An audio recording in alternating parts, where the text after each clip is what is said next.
جب کبھی آپ کوئی بڑا خواب دیکھتے ہیں یا ڈفرینٹ آئیڈیا پر کام کرنے کا سوچتے ہیں تو لوگ آپ کو تنقید کا نشانہ بناتے ہیں، لوگ آپ کو ڈراتے ہیں، لوگ یہ کہتے ہیں کہ یو کانٹ ڈو اٹ، یہ نہیں ہو سکتا، بہت سو نے یہ کوشش کی لیکن نہ ہوا۔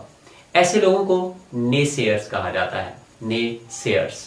یہ لوگ ہر کسی کی زندگی میں آتے ہیں لیکن ان کو ڈیل کرنے کا ایک طریقہ ہے۔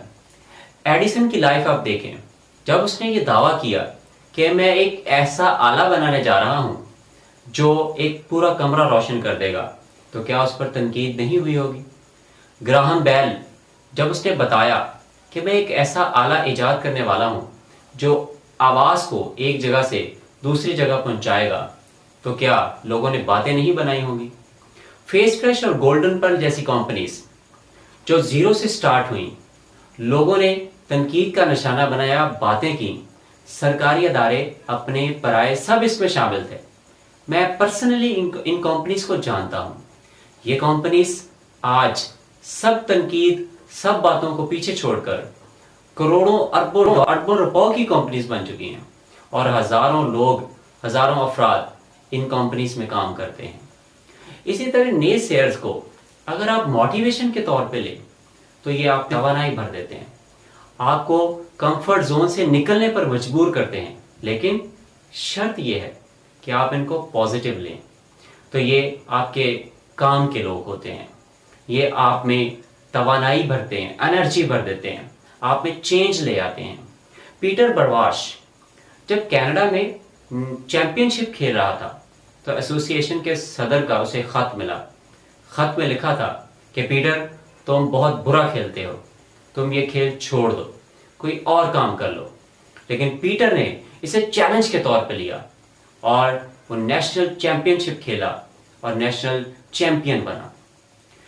ہمارے نبیوں کو بھی تنقید کرنے والوں نے نہیں چھوڑا، ہمیشہ ان پر تنقید کی گئی اور ان پر پتھر پھینکے گئے، لیکن وہ اپنے مشن پر ڈٹے رہے۔ آپ بھی اپنے گولز، اپنے ٹارگٹس سیٹ کریں اور ان پر ڈٹ جائیں۔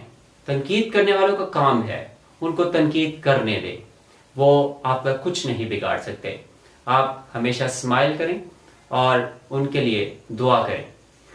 جاوید چودھری اس حوالے سے مینڈک کی مثال دیتے ہیں اور کہتے ہیں کہ ایک مینڈک کنویں میں گر گیا، اس نے نکلنے کی بہت کوشش کی لیکن وہ نکل نہیں پا رہا تھا۔ دوسرے مینڈک جب وہ کوشش کرتا اسے کہتے کہ یو کانٹ ڈو اٹ، ہم بہت عرصے سے کوشش کر چکے ہیں، بہت کوششیں کی لیکن ہم نہیں نکل سکے، تم بھی نہیں نکل سکتے۔ لیکن ایک دن آیا کہ وہ کوشش کرتا رہا اور باہر نکل آیا۔ بعد میں پتہ یہ چلا کہ وہ مینڈک بہرا تھا اور اس نے اپنے ساتھیوں کی وہ تنقید بھری باتیں نہیں سنی تھیں، اسی لیے وہ کامیاب ہو گیا۔ قاسم علی شاہ سوتے ہوئے اسٹوڈنٹ کی مثال دے کر بتاتے ہیں اور یہ سمجھاتے ہیں کہ اسٹوڈنٹ کلاس میں سو رہا تھا، ٹیچر کلاس میں آئے، انہوں نے کہا کہ ایک بہت مشکل سوال ہے، میں بلیک بورڈ پر لکھ رہا ہوں، اس کو حل کرنے کی کوشش کریں، لیکن یہ بہت ٹف ہے، اگر حل نہ ہوا تو آپ گھر سے کر کے لائیے گا۔